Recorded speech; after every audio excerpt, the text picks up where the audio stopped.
Henry, shut that door. You shut that door. I think you had 18 in your first 8 minutes tonight. Are you actively, like, you know, especially coming off the bench and, you know, wanting to come in and kind of get them up? I don't think so. I just take what the defense gives me, and if they're going to let me get open off some pin downs or some transition threes, and I'm going to shoot it.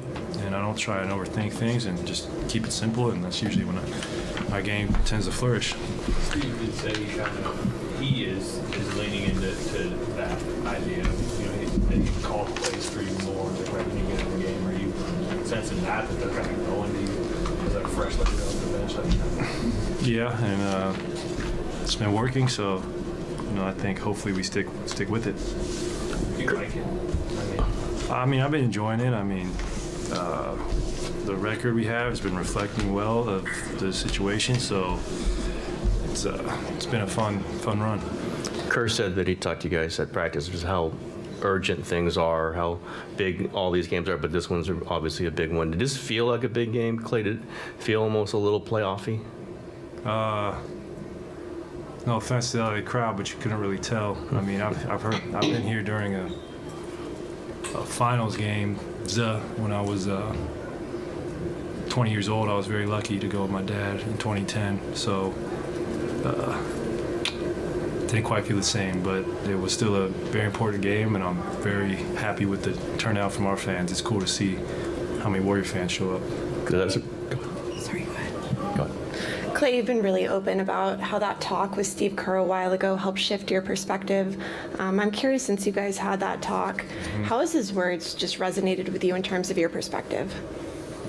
Well, Steve seen it all, really, his time in the NBA, and he that conversation just helped me relax a little bit, and instead of chasing, you know, past greatness, just be appreciative of what I'm able to do now and the road the mountain I had to climb to get back to playing at this level. So it really helped me just, you know, relax and be myself. Klay, how would you describe the way the game ended? Have you ever seen something like that? It was a little weird, but I kind of wish they would have just done the countdown earlier. Would have saved us some time and kept us a little more fresh.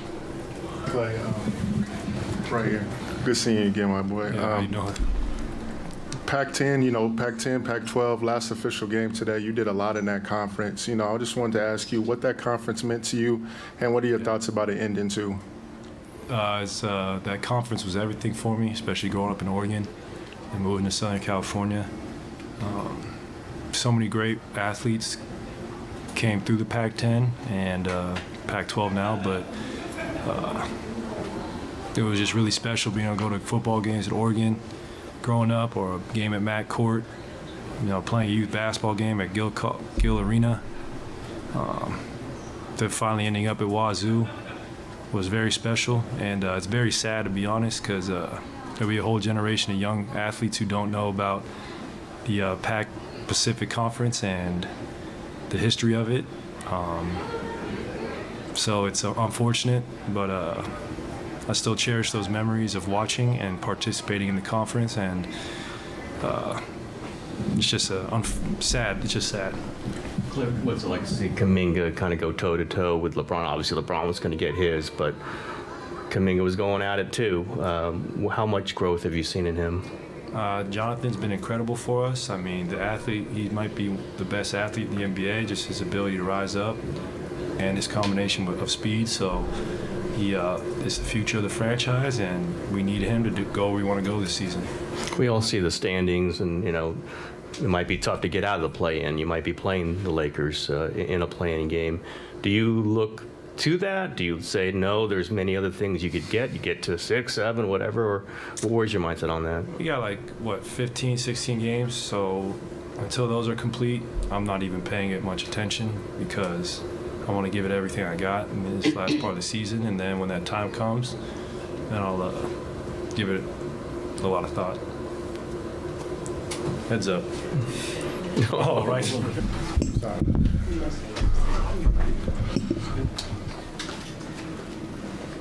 What was the energy like out there? It seemed like you guys were playing it rough. It was kind of not a lot of whistles played. Was it a little playoff style a little bit out there? Yeah, definitely like playoff type atmosphere. We know how much this game means. They know how much it meant. So it was good to come out with the win. But also, it's always fun playing at that level. That was crazy. Let's do something. Finish the game already. That was nuts. But we got through it. Kurt mentioned that he talked to you guys yesterday about the urgency, about these are all big games now, starting with this one. I mean, you guys have done it in the past, but how much confidence do you feel doing it again, summoning this kind of energy when you know you had to? Yeah, we know what it takes. We understand. I think we got a good balance on our team. Guys who need to bring energy and are bringing that energy.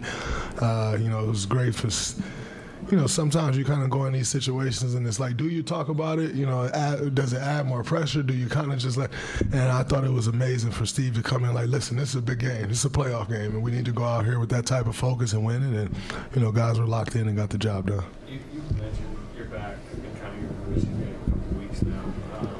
How concerned are you about the load ahead? I mean, there's obviously a lot at stake on this however many games, and that physically, the pack is ready for it. Yeah, I think, I always tell y'all I got the utmost confidence in our training staff. I don't think I could be in a place with better, and so knowing that I trust them and, they get me to a place where I'm ready to go. And, today was good. It was really good. I think not playing in Dallas, as much as that sucked, was the right thing to do because, leading up to that, I just kept getting to a point to where I could play.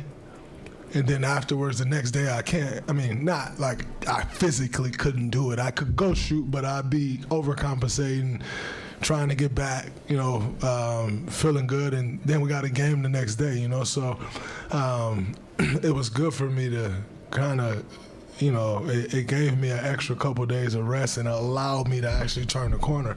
I was kind of having some pain and, just getting through it and getting to a space where I can go. And today I had no pain, and so I think just trusting in our training staff and knowing they understand everything about the body that one can understand and really depending and, on their expertise. And they've been great and have never given me any reason not to trust anything that they say. Where's your trust level at Trace as your backup? And on certain nights, I'm sure getting maybe kind of easier minutes load. I have a lot of trust in Trace. Trace is a lot like me coming in. He's 23 years old in his rookie year. So you've played in big games. You've played, and for Trace, you've played in big games where you had to be the man, and shoulder the load, scoring, rebounding, carrying the team, leading the team. And so I have no doubt that he's ready for the stage that that he's been on as of late, and what's ahead. His maturity. He's not your average rookie when it comes to maturity standpoint. He knows more. He knows his role. He excels in his role. So I got the utmost confidence in Trace, and nice that he can lower my minutes, and then also knowing we still got Loon.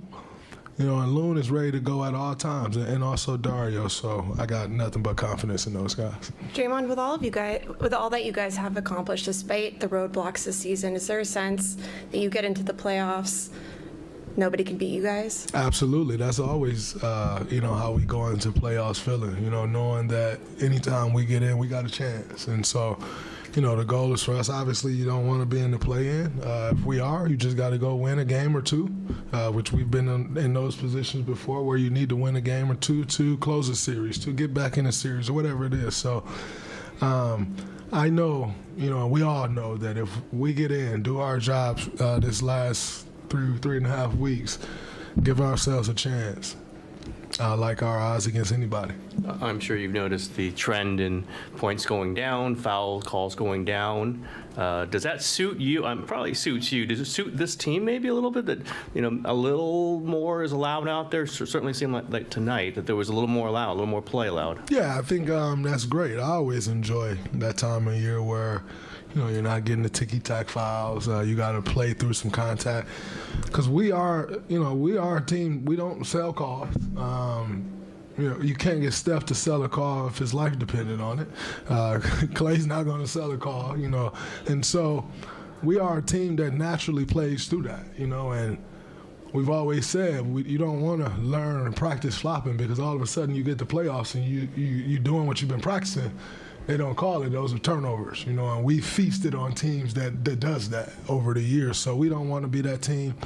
We take pride in playing through the contact and just getting the job done. So I think it's great for us. I think you probably threw 4 or 5 or maybe more lobs to Kuminga and maybe one to Trace. Was that just, obviously no AD, but was that just part of what was there? What was your mindset throwing all those lobs? Yeah, we always talk to those guys about cutting out of the corners when the ball gets to the pocket, and they're doing a great job of it. There wasn't one time where I got the ball and there was an opportunity to cut and Wiggs or JK didn't cut, and you got those guys cutting.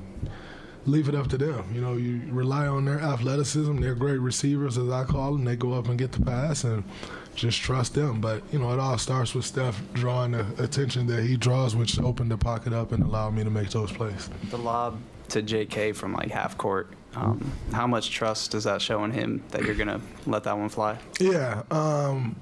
It's funny. I was telling AV on the bench. AV was like, that was one of the ones like, no, yes. And I was like, listen, AV, he's never given me a reason not to throw the ball. That's one thing I hate.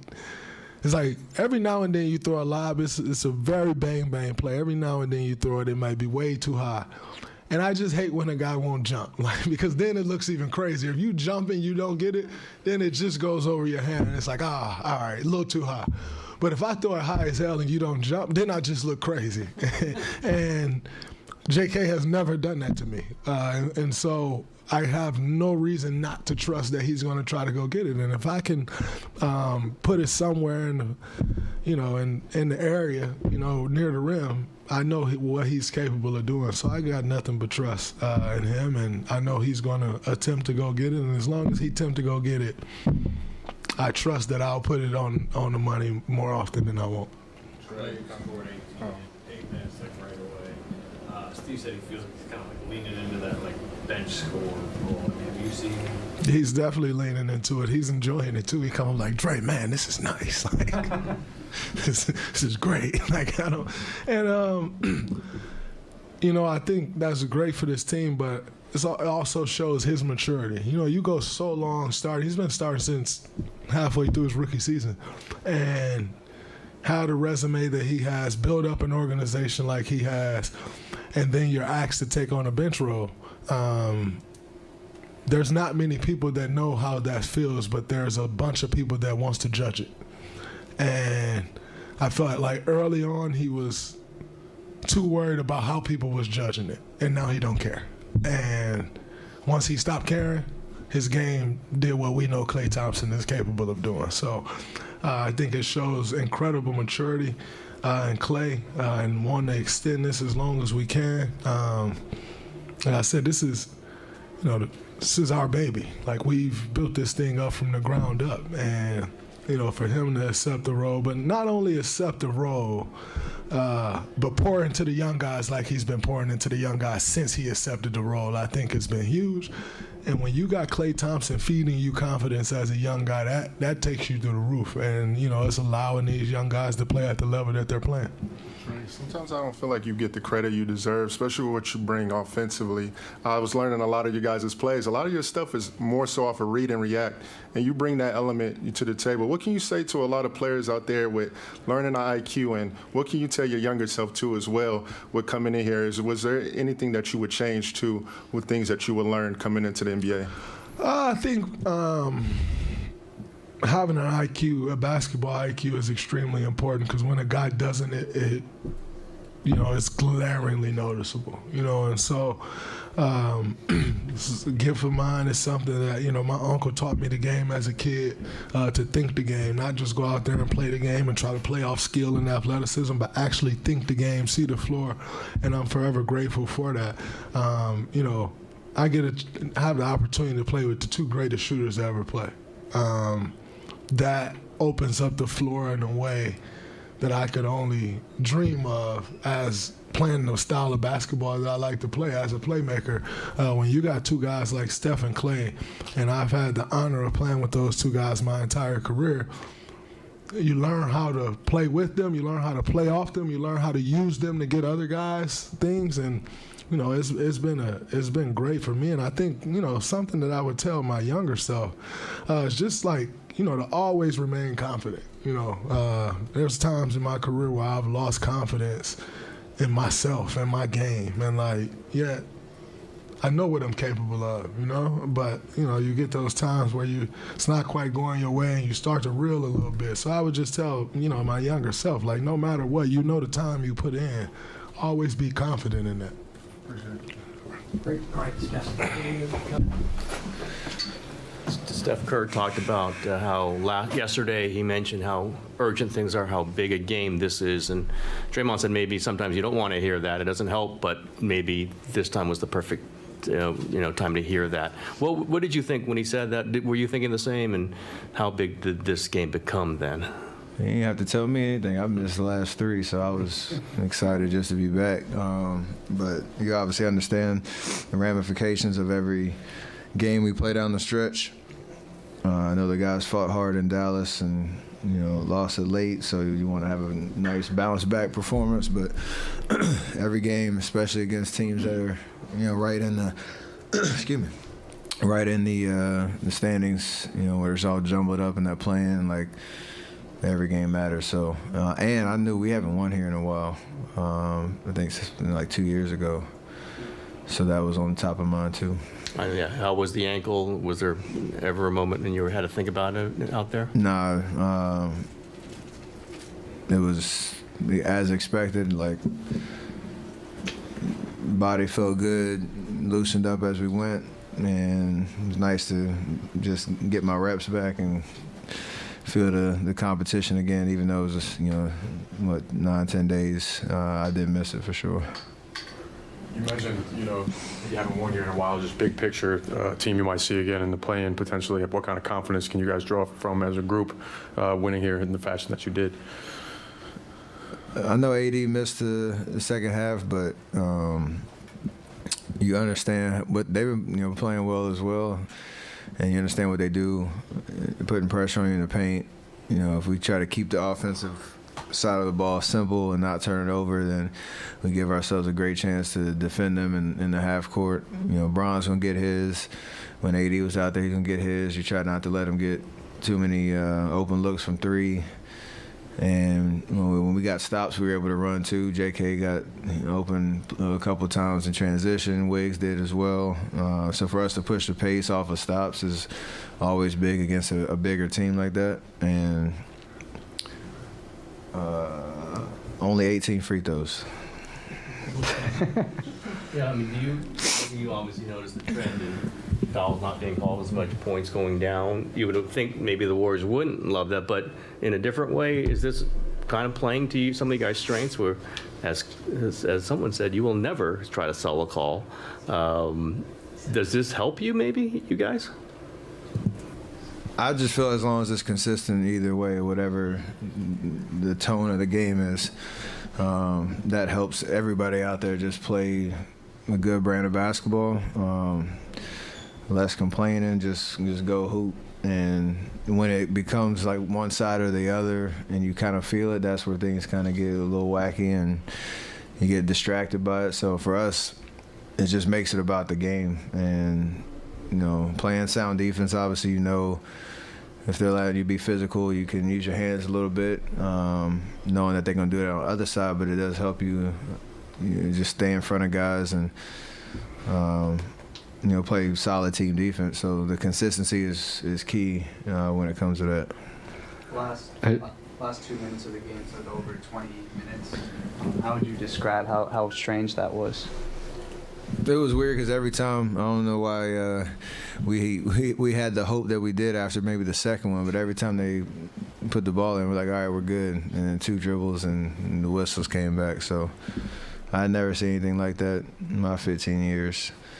Because usually there's like a backup plan of a secondary clock or something. So thankfully it was only, a minute and some change, minute 50 left.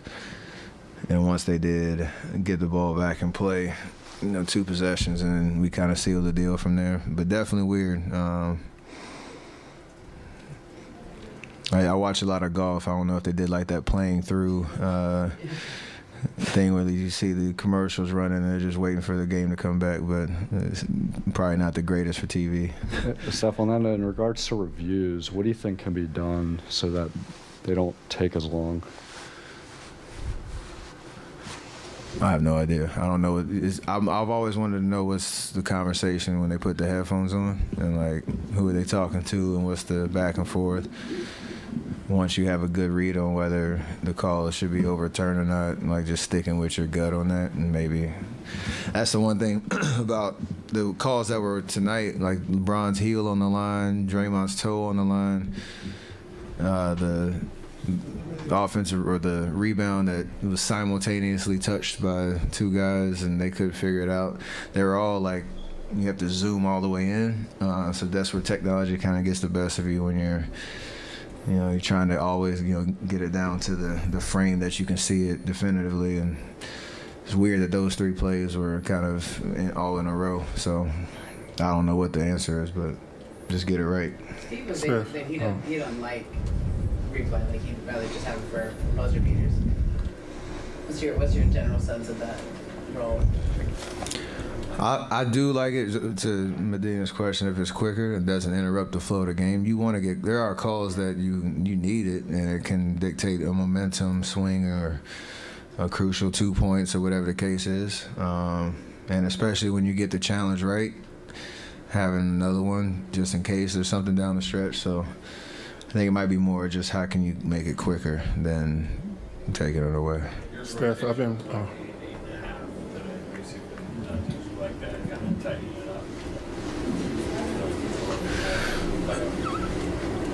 For sure, I've worked really hard this week to get, let my ankle heal, but also stay in shape and not lose anything so I could come back. The third quarter, when I started to get going, I definitely felt a little bit in that second win that you need to get after missing some time. But knowing, where we are, again, every game mattering as much as it does. I want to be out there as much as I can and play, solid basketball the way I know how to do it. Team-wise, you want 8 or 9 games. Oh, I thought you were talking about minutes. My bad. It's kind of the same question. I like it. But yes, that's for us to be able to build an identity on how we're going to play and that chemistry of units that you need.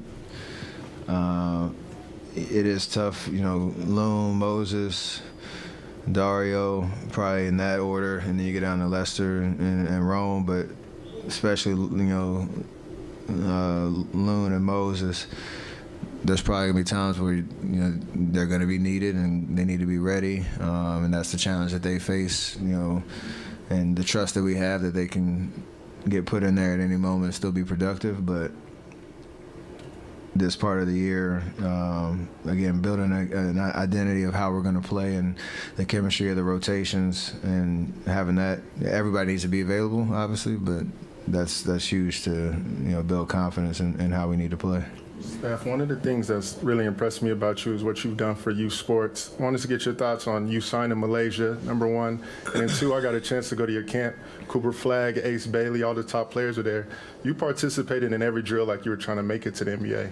Just what's your thought on that? And, participating in camps and being a part of every drill, and then your thoughts on signing Malaysia, another female athlete that's about to be next up on the basketball culture. The camp experience it's a brand that I've take a lot of pride in, just because I used to come up when I was coming up through high school and college. I went to Bron's camp, I went to CP's camp, I went to Steve Nash, Paul Pierce, Kobe's, and I got to see how different guys interacted with the next generation. Bron and CP were out there hooping just like I do. We were playing pickup. Paul and Kobe weren't as much. Steve was teaching more. So like everybody has a different style, and for me it was always fun to just get out there and feel their energy. It keeps me young. I can work on stuff that I'm doing in the summer, stay in shape. It's a great way to give them a unique experience, but also I benefit from it too. And the connections that I've made with all the guys and girls who've been in camp, we have true equity in our Curry camp with the same amount of guys, the same amount of girls that are invited, and they all can hoop. They're all amazing. It's where I met Malaysia first, and to now know that she's part of Curry brand and being able to have her wave, the Curry brand flag and do it in the way that she knows how to do it, it means the world to me. So it's what I saw coming up and what I want to make, when it comes to being a part of my world. Last one, back left. Steph, between your 4-point play where you might have been talking to Ben and J-Lo and then getting I was not. Oh, okay. Well, we cleared that up, I guess. Yeah. And getting a racket from Novak. How was your night amongst the stars tonight? That's what this city is, especially, a big game like this on a Saturday, you get the who's who. But I enjoy the atmosphere in there. And same way, like you go to different events, different sports, and see their marquee events. I'm a fan just like they are, and it's pretty cool to know that people come in here and love watching us play, and whether it's them or their kids or whatever the case is, that they're here for a reason. Last one, back left, was actually the gentleman sitting down. So. Steph, how much of a momentum change did you sense when LeBron's three-pointer was reversed? Because it took it from 4 It took back it from up to 4 to 7. 7, so that helped. But it was also the long break and extending the lead without doing anything is nice. It happened to me in Memphis actually, where it wasn't a ref looking at it. It was the folks in New Jersey looking at the replays, and I didn't even we came out of a timeout the same way they did and had no clue that that's what they were looking at. Honestly, I don't like that one too much just because there's so much going on in the game, and his heel was just barely on it. He was obviously out. I think I was in Memphis, but it's weird when the flow of the game's going on and you hear a call come in from the sideline, so it is what it is. Yeah, is it weird when you think they're reviewing one play and it's like, no, we're actually taking a look at another one? Yeah, I was confused all the way, but it's not my job. Thanks, everybody. Thank you.